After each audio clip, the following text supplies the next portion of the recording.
√20 plus √20 plus √20 dot dot dot infinity সমান কত? এ ধরনের অঙ্কগুলি পরীক্ষায় এলে আমরা খুব অল্প টাইমে করতে পারবো। এখানে রুটের ভেতর 20 সংখ্যাটি আছে এবং প্লাস আছে।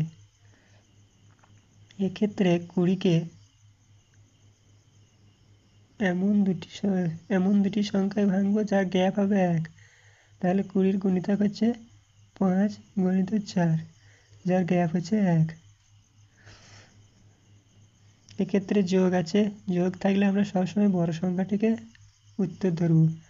5 হবে আমাদের রাইট অ্যান্সার, অপশন এ।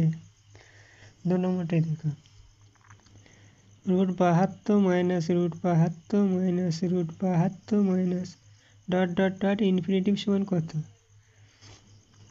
এক্ষেত্রে আমরা সেম প্রসেস করব, যেমন √72টাকে এমন একটি সংখ্যায় ভাঙব যার গ্যাপ হবে 1। তাহলে 72 গুণিতক হচ্ছে 8 9 72 বা 9 8 72, 9 গুণিত 8, এর গ্যাপ হচ্ছে 1।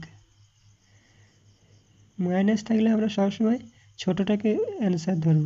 তাহলে 8 হবে আমাদের রাইট অ্যান্সার, এখানে বি হয়ে যাবে রাইট অ্যান্সার 8। তারপরটা দেখো, এক্ষেত্রে √90 plus √90 plus √90 plus dot dot dot infinity সমান infinity by √30 minus √30 minus √30 dot dot dot infinity সমান কত?